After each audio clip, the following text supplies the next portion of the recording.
Spider-Noir is a 2026 live-action television series on Amazon Prime, starring Nicolas Cage as a cynical, aging private investigator, Ben Reilly in 1930s New York, who's forced to confront his past as a superhero after a personal tragedy. The show blends detective noir with superhero action, featuring a gritty Great Depression-era setting and exploring themes of power and responsibility. With an option to watch in authentic black and white or full color, it follows Riley as he investigates a new wave of superpowered individuals with supporting characters like Robbie Robertson and Femme Fatale. What I like most, I like that it had some familiar Spider-Man elements while also having elements that are unique only to Spider-Noir. This was based in the 1930s, so there was no nanotechnology, or really much of any technology. All of his powers were biologically transferred from a human spider experiment gone wrong. The only thing he had was a pair of lights that came on in his eyes that served as a flashlight in the dark.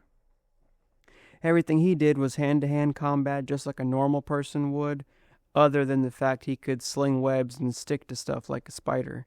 He was a private investigator with some spider powers, and all the fighting he did was like a normal person would.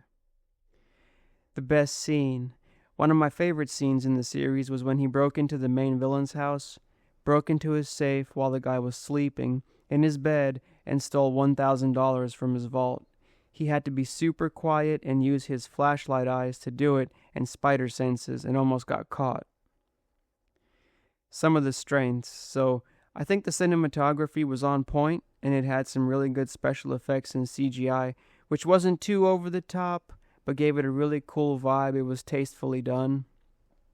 They did a really good job keeping with the 1930s theme and the story of how he became Spider-Noir, and how all the other prisoners of war got their powers made sense. It was a spider story all on its own that didn't really connect with any of the other Spider-Man stories or universes.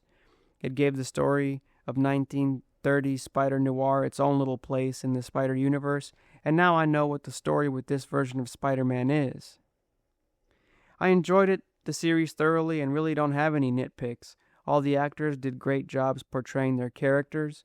They did a great job of portraying the 1930s setting, and I don't think I could think of something to nitpick on.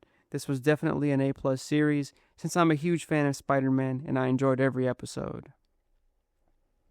This is for anyone who's a fan of action, mystery, 1930s old school movies, and superhero movies. Almost anyone can watch it. You get to see the 30s version of some of the villains that we're familiar with, such as the Electronic Guy and the Sandman, but this time they got their powers from being experimented on in a prison or war camp. Check out the series. It's streaming now on Amazon Prime. Again, this is Emmanuel with the Grab Some Popcorn podcast, and that was my review of the Spider-Noir series that I just finished watching on Amazon Prime. Over and out.